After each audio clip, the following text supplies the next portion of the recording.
So students, welcome to AIB Education at Study with Anastar.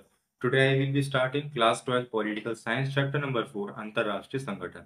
Last class की video में हमने इस chapter का फर्स्ट पार्ट कवर कर लिया था।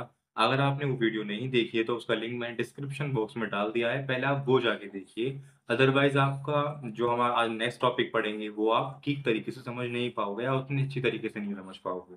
इसीलिए इस चैप्टर की पहले फर्स्ट पार्ट की वीडियो देखिए एंड देन आफ्टर ये वॉच कीजिए, ठीक है। अगर आपको उससे रिलेटेड और भी कई सारी वीडियोस देखनी है तो प्लेलिस्ट में जाके आप देख सकते हैं, उसके अंदर सारी वीडियोस पॉलिटिकल साइंस से रिलेटेड अवेलेबल हैं, वो भी क्लास 12 की ही।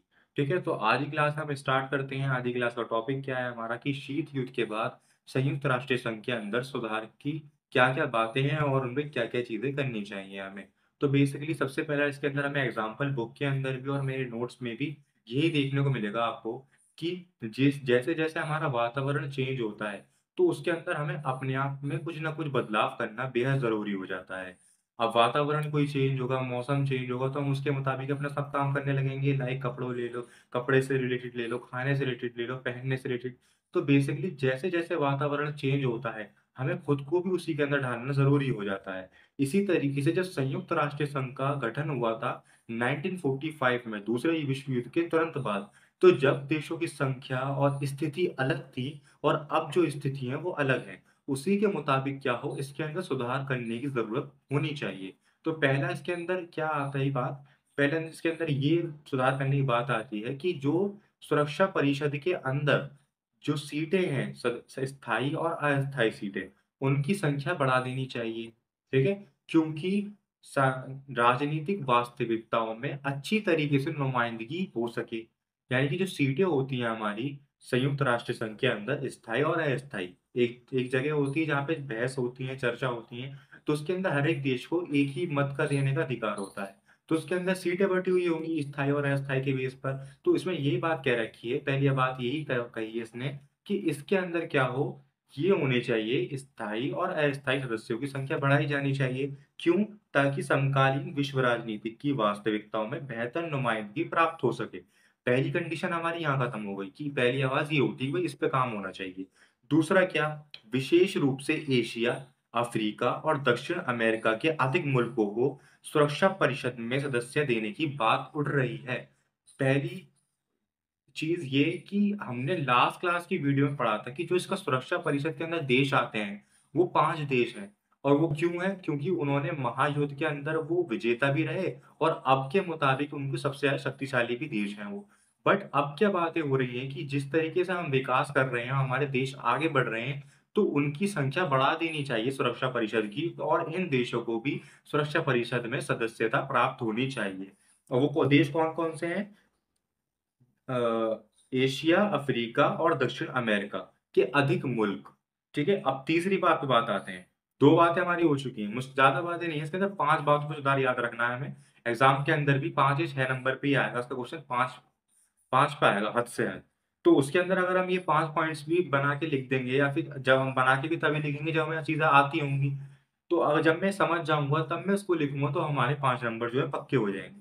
सो इसके अलावा अमेरिका तथा पश्चिमी देश संयुक्त राष्ट्र संघ के बजट से संबंधित एवं इसके प्रशासन में सुधार चाहते हैं। संयुक्त राष्ट्र संघ के बजट और इसकी संस्था जो इसका कार्य है उसके अंदर सुधार चाहते हैं कौन? अमेरिका तथा पश्चिमी देश। जहां तक संयुक्त राष्ट्र संघ में किन्हीं मुद्दों से अधिक प्राथमिकताओं की देने की बात उठ रही है। यानी कि जो संयुक्त राष्ट्र संघ है उसके अंदर जो मुद्दे हैं उनको अधिक प्राथमिकता देने की बात उठ रही है, बट उससे पहले कुछ देशों की मांग ये है कि जैसे संयुक्त राष्ट्र वर्क कर रहा है वह वैसे ही करता है। फिर दूसरा ये चाहता है कि हमारा जो पर्पस है विकास का और शांति का मिशन है उस पे हमें ध्यान देना चाहिए। और कुछ देशों और विशेषज्ञों की ये मान्यता है कि ये चाहते हैं वो कि इस संघ को विकास एवं मानवीय हितों के कार्यों का ध्यान रखना चाहिए। विकास और मानवीय हितों का कार्य का। अब मानवीय हितों के अंदर क्या क्या चीजें आती हैं? स्वास्थ्य संबंधित, पर्यावरण, जनसंख्या नियंत्रण, और साथ साथ लिंगत के आधार पर कोई भेदभाव ना हो, और सामाजिक न्याय तक सीमित रहे। तो बेसिकली सब देशों की अपने पॉइंट ऑफ व्यू से अलग अलग राय हैं कि इस संघ को इस पे ज्यादा वर्क करना चाहिए या इस पे ज्यादा ध्यान देना चाहिए। तो बेसिकली इन पे सुधार अभी तक कुछ नहीं हुआ, ये बातें बता रखी कि इन पे सुधार होना चाहिए, ठीक है? तो ये तो टॉपिक थे बेसिकली हमारे सारे कि ये सुधार होने चाहिए। अब हम देखते हैं कि मैंने आपसे वीडियो की स्टार्टिंग में एक बात और कही थी कि जब इसकी स्टार्टिंग हुई थी 1945 के अंदर जब ये उदय हुआ था, तो तब देशों की स्थिति अलग थी, अब अलग है। तो हम वही स्थिति पढ़ते हैं कि पहले और अब में क्या फ़र्क है, ठीक है? तो संयुक्त राष्ट्र संघ की स्थापना दूसरे विश्व युद्ध के बाद तुरंत हो गई थी 1945 के अंदर। ये आपको पहले भी पता है। इस महायुद्ध के बाद देश की कंडीशन थी, उसके आधार पर उसको तैयार किया गया। यानी कि उस वक़्त में जो देशों की कंडीशंस थी, जो-जो इसके अंदर सम्मिलित होना चाहते थे, उसी के आधार पर इसको तैयार किया गया, इसको डिज़ाइन किया गया। बट शीत युद्ध के बाद ये सच्चाई परिवर्तित हो गई। 1991 में परिवर्तनों में से कुछ निम्नलिखित है। यानी कि शीत युद्ध के बाद क्या हुआ, इस सच्चाई में परिवर्तन आ गया और 1991 के अंदर जो परिवर्तन आए, उसके अंदर कुछ निम्नलिखित परिवर्तन ये हैं, जो कि आपको स्क्रीन पे शो हो रहे हैं।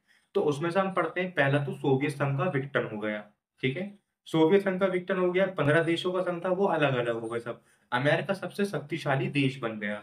चीन धीरे-धीरे ग्रो करने लगा और वो काफ़ी सारी महाशक्ति जल्द से हासिल कर ली। भारत भी इसी राह पे बढ़ रहा है और विकास को हासिल कर रहा है धीरे-धीरे। और इसके अंदर और अन्य सदस्य, नए सदस्य ऐड हुए। वो सदस्य कौन थे? जो सोवियत संघ से एक क्या कहते हैं स्वतंत्र देश बन चुके थे। यानी सोवियत संघ से निकलकर एक स्वतंत्र देश बन चुके थे, वो भी इसके अंदर ऐड ऑन हो गए कि हमें भी जोड़ लीजिए। और उसके बाद क्या हुआ, रूस और अमेरिका के बीच रिश्ते कई हद तक सहयोगमत हो गए।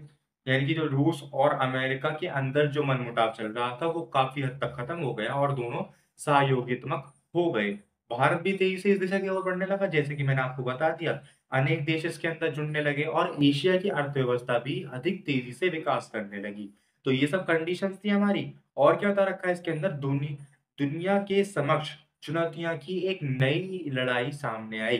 तो बेसिकली जो अभी तो इसका वर्क क्या था कि शांति और विकास स्थापित करना, उस वक़्त में और अब भी। पर्पज़ तो सेम ही है और गोल भी सेम है।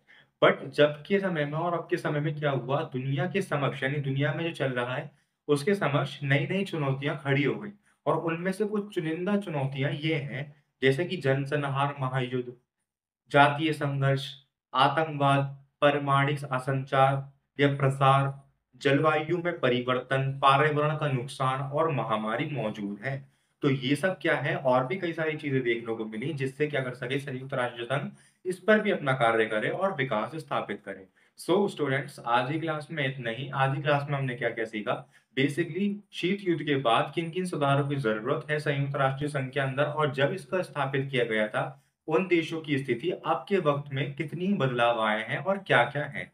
तो बेसिकली आई होप आपको सभी चीज़ें समझ में आई होंगी। फिर भी अगर आपको किसी पार्ट के अंदर कोई डाउट है तो आप मुझे कमेंट बॉक्स में ज़रूर बताइए। मैं उस पे दोबारा वीडियो बनाने की ज़रूर कोशिश करूँगा। अदरवाइज़ आपकी सभी चीज़ें समझ में आई हों, सभी चीज़ें क्लियर हुई हों तो चैनल को सब्सक्राइब कीजिए, वीडियो को लाइक कीजिए, शेयर कीजिए एंड कमेंट कीजिए। Thank you.